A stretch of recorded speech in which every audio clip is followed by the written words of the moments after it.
Hello, good afternoon, welcome to my humble model railway, Bedstead Junction.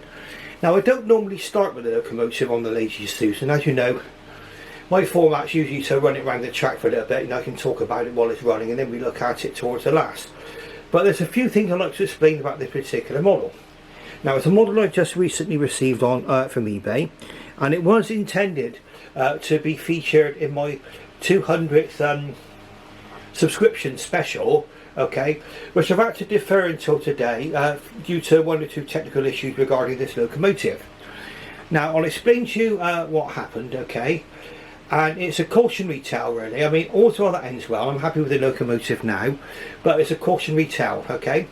Now I bought this on eBay, okay, and it was the person I put on my watch list, and the seller put an offer on it, so he knocked out, I think he knocked about £5 off, something like a tenner maybe, like whatever. So it's, you know, I thought, well, should I go for it or not? And I did, and I committed to a couple of my cardinal sins, I'm afraid. One piece of advice I always give to people is that if it's not described as running, run away, okay. And also, if there's not many photographs of the locomotive, not showing you the complete locomotive, also to be cautionary there as well. Now, I did neither, okay, I just ordered it, and lo and behold, it comes with the post. It was posted properly, well packaged, everything else, absolutely fine, okay. And received it, and that's where the troubles actually began. Now, I actually took out the box. Now the first thing that happened was it looked complete. There was a couple of detail bags there and everything is still in. Might be able to show that later on. And also, the first problem was the chimney was off. Now, apparently, I did some further research. Apparently, these chimneys are prone to coming loose. And I've now glued the chimney on, okay, so that's not going to be going anywhere, just a little drop of super glue, okay. And I put it onto the track and let it run, and I thought, well, I'll test it, see if it runs. And I thought, well, heave the sigh of relief. Yes, it ran. It started to go around the track nice and lovely. And I began to film my 200 subscriber special, which I've now abandoned, which I did abandon my previous video for one good reason. It got round as far as the track up there by the signal box, and it went bang, clonk, clonk, clonk, clonk, clonk, clonk, clonk, and I thought, oh no, here we go, this could be problematic. And I looked at it, and the first thing I noticed was the valve gear had popped out, okay, and I might have to show you that close up in a minute, okay. And also, when I got it back round, picked it up, worked round to me, one of the crank pins had fallen out. So the crank, the actual connection rods, coupling rod, one of the coupling rods was flailing around quite helplessly, and that didn't help matters much either. Now, what I've done is I thought, well, okay, fair enough, bit of a challenge. So I managed to reassemble the valve gear. I popped the pin back in, put it onto the track, switch it on, and it just wouldn't go anywhere. Let's get back on the locomotive, away from the locomotive. It just wouldn't go anywhere. So, oh no, here we go again. And what it was, and I'll show you it in a minute. The actual drive cog on the axle had actually failed. It split, and the actual so no drive was being transmitted to the axle. And I can show you the old one just to give an idea about what it is. This isn't exactly what it looks like, but because I've attempted to glue this one together, but we can have a look in a moment. Right, you can see that there, get in focus. See the cog there in the middle?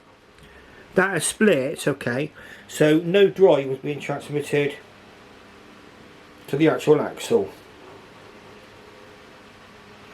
which is obviously problematic at the least. And also, and then so what I did, I tried to glue it all back together again, and it went clonk clonk clonk again, it never went anywhere.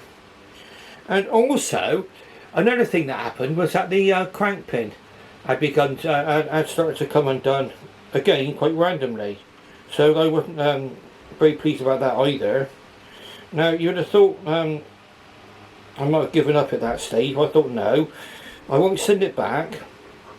It's a pain in the neck having to send a locomotive back, especially if it's the one you wanted anyway, and you might not get another chance of getting another locomotive like it. So what I did was I ordered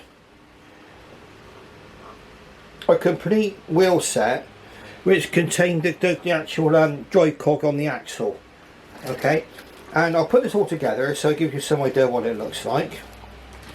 And I didn't know, it's all I did was I used a back pair of wheels, okay, which had the actual cog on it. So that's what it looks like there.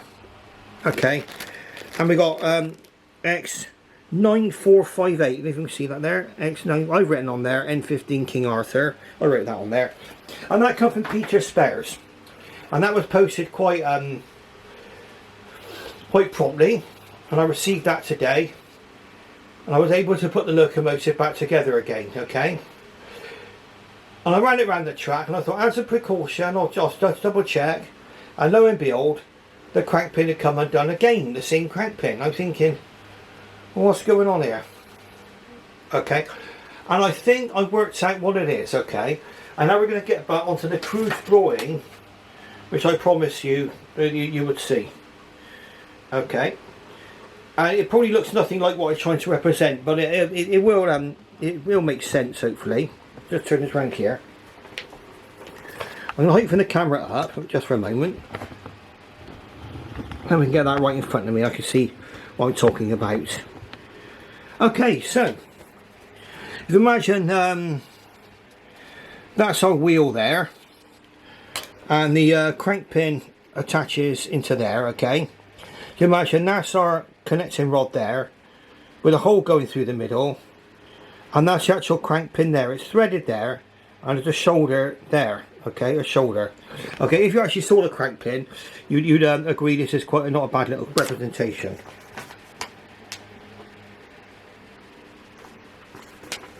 Very just a moment. So what I've done is I've actually drawn a bit of thread on there now. Okay, so you see that's where the thread is. There's a shoulder. Now my guess is when I was doing this up, okay, it was catching on the shoulder of the bolt was catching on the edges of the holes in somehow. It weren't going quite through the hole until you started to run it. Okay, so you imagine that now clips onto here properly, but now the bolts come loose. You get my drift? Okay, hope I explained this well. And of course, the crank pin was bound to come out. Okay, so what I've done is I've ran it around the track, tightened it up as much as I thought was tight. Okay, ran it around the track, and lo and behold, the pin had come loose again. Okay, not right out, but it come loose. So what I did, I've done the bolt up now tight, but before I've done that, I've put some thread lock, a little drop of thread lock on the crank pins so they can't come out. Okay, and I assure you I've now run this locomotive round and round and round the track, and the crank pins are quite okay. Now if you bear with me just a moment, because I'm going to have a drop of my orange squash, and I should say hold this in front of the camera there for you. See, there are, it's not beer, not vodka lemonade either.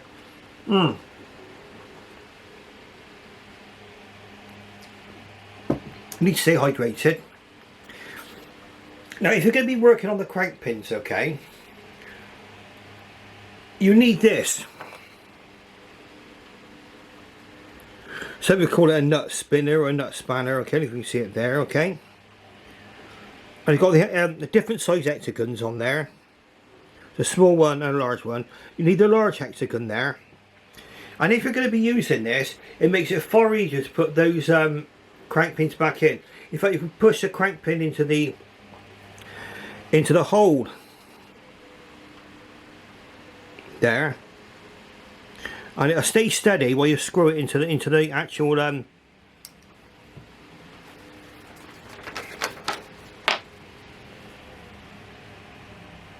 into the hole there. Okay, on the wheel. Okay, so you do need one of these nut spinners, okay, if we're going to be doing this. And I'll explain to you how I did this, okay, and a few of the pitfalls of doing the job. Now, another item which I would recommend you get is a servicing cradle, okay, a servicing cradle. I think I've shown you one of these before. I'm going to go and get it now, and then we'll you can see what I mean. So we just one moment. So it's very, very hot up here. I think probably a little walk.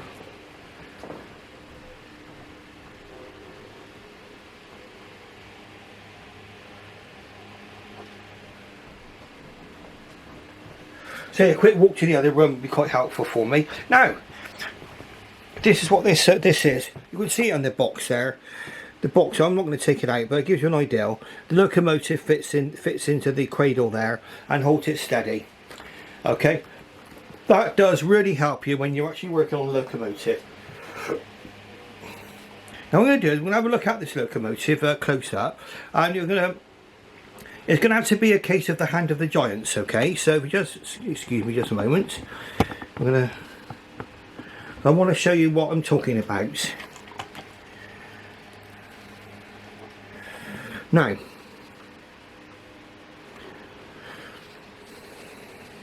just trying to see now, was it that one? No, it's... Yeah. Is that crank pin, we're going to focus, is that crank pin just there? It kept coming out, okay. And that's now done up really tight. It's actually located properly onto the connecting rod. And it's also held in with a drop of Loctite, thread lock. I've also done the same to the other crank pin there. Because what you've got to do, what I've done is I've actually just swapped out this back set of wheels here. Okay, you can see underneath here, look.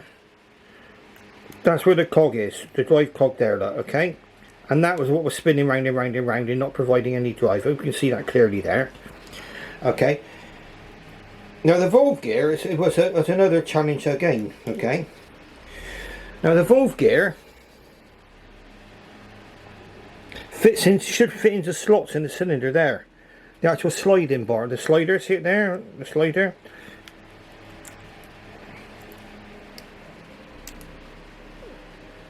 You think you see it just about there, the sliders again.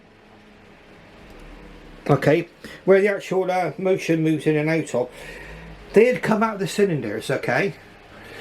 So it's pretty difficult to see the actual slots where they need to go into, okay. But once you've located them, you can push those in, having first applied a small drop of super glue, and only a very, very small drop of super glue to that, and then keep it there, and that won't fall out anymore. Okay, so that's something which happened. I don't know whether or not that's an assembly problem or not. Okay, so I'll just try to show it again. Yeah, you can see the slider there, look, where it moves backwards and forwards. See the double bit there, that it come out of the cylinder. So what I've done is I glued them both in. There's two little oblong slots which they fit into. And to be able to take the axles off, you have to loosen the base plate. Now that's those 4 screws there, okay, 1, 2, 3, 4, okay, and the actual base plate is hardwired. Okay, you need to watch that the contacts, the pickups, actually go back inside the wheel when you put the base plate back on again. But you'll find with a bit of practice you can get the actual rear set of wheels on there and get them to mesh with the actual drive gear inside the locomotive, okay? And I found it was much easier to take the body off. And if you need to take the body off, it's all in the instructions, but there's a little screw.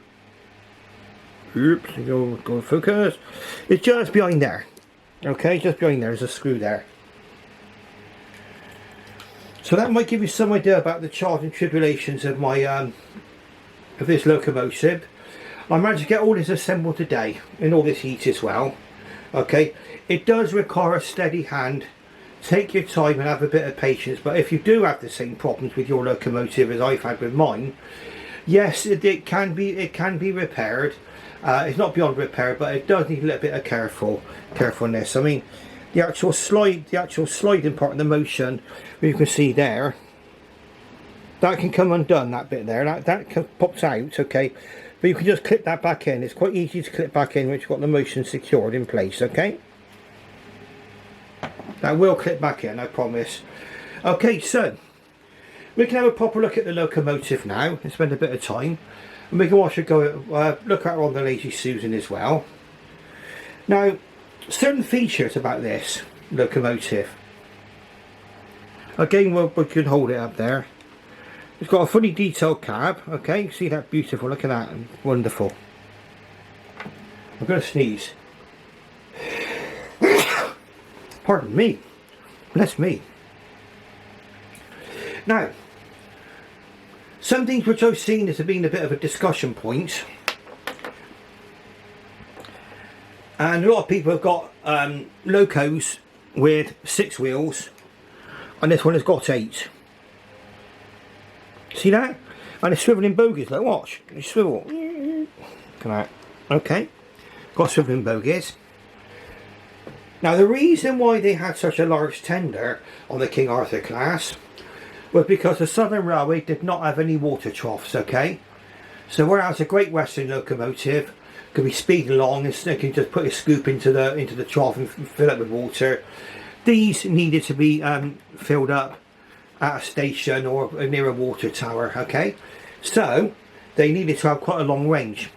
So you ask yourself, well, why were some of the locomotives in the King Arthur class, why did some come with only 6 wheels on the tender? If you look at the wrong locomotive there, 6 wheels on the tender. And that's because on certain lines the turntables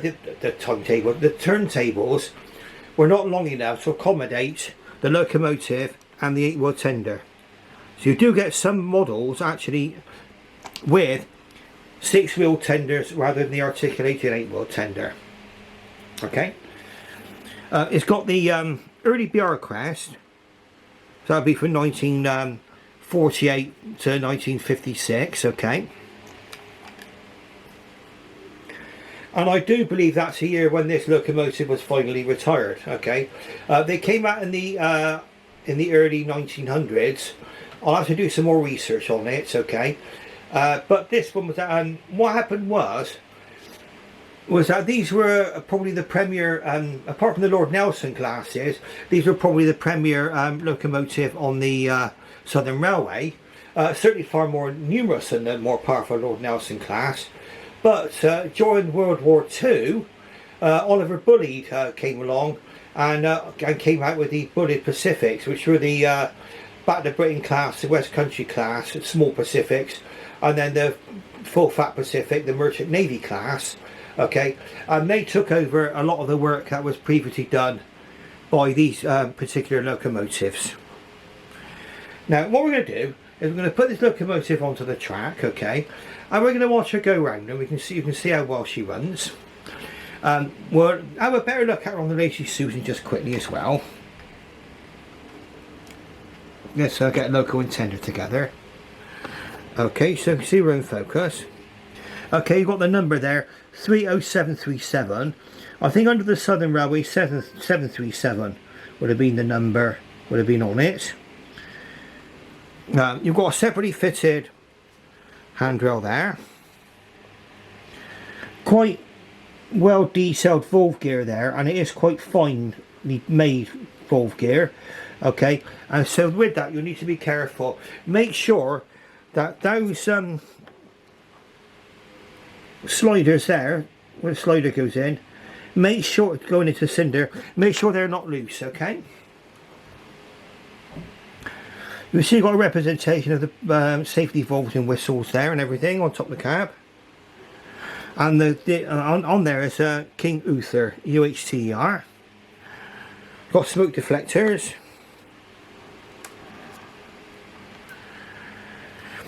And then we're coming on to the number there. They put the number on the smoke box there. 30737. And I do believe there's a shed code just underneath. There is a steam sort of vacuum pipe in the detail pack, so I might add that. And it does come with sprung buffers. Okay.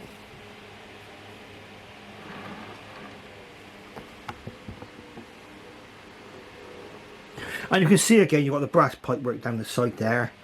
And there's also brass pipe work under the cab. Here. And here. Okay.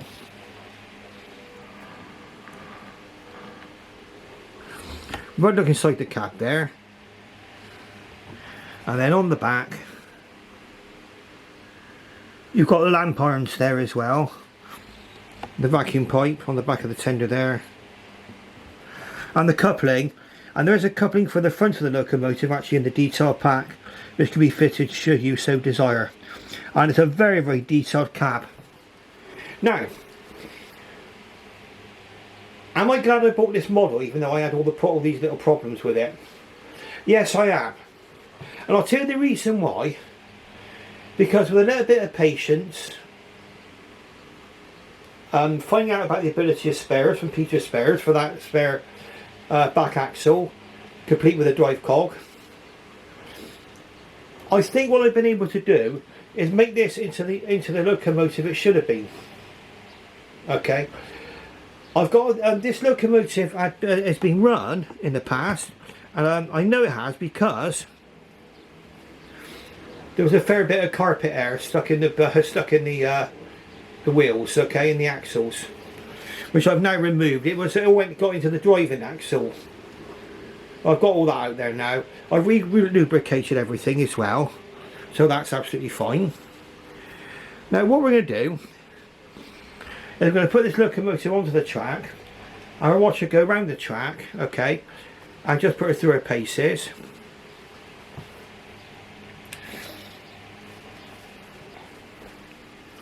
So, just switch over near to where the coupling ramp's going to go, and you can see, like I always say every time, why do I use a coupling ramp? Because it makes life easier for me. And in this weather, this hot weather, it's quite easy for everything to become fidgety. Be careful how you handle this locomotive. You don't want to handle it by any of the valve gear or the connecting rods or anything like that. Okay, so we just put our lazy Susan to one side. And I've developed quite a good degree of paranoia about this locomotive now, about whether or not the crank pins are coming loose. And I've run it around the track a few times already, and the crank pins are staying quite firm, so I'm quite happy about that. I'm going to get a little bit of height onto this now. Sorry, my tripod went down all of its own then. Get a bit of height there. There we go. And we can... this is a fairly inexpensive tripod actually. I bought many years ago for photography. Now let's try her backwards. Okay, and forwards. And it's running very smoothly. Very happy with the locomotive now. And you can see King Uther go around the tracks now perfectly well. Okay, a lovely smooth locomotive, excellent detail on it, beautiful. Okay, to begin with, the body was a little bit of a challenge to get off. I think what happens with some locomotives, the body's been on for a long time, they can get a bit sticky. It did come off with a bit of perseverance, okay, and there are instructions with the locomotive about how to remove the body. It does come with all of that. You see King Uther now whizzing around the track, maybe on its way from Salisbury to Exeter Central, perhaps whizzing up over Honiton Tunnel, the Honiton Tunnel. Well, there it goes, okay. So what I'll do, I'm going to give it a proper run, and we'll give her a proper running session later on. Now, if you like what you see, please give me the thumbs up button and subscribe. And also ring that bell and go for all notifications, okay? And you'll get to see more of my locomotive videos, okay? And on that note, I should bid you farewell and bye-bye, okay? And I'm going to sit down now in this bull knot weather, and I'm going to finish off my glass of squash to celebrate. Okay, so thank you very much, and bye-bye.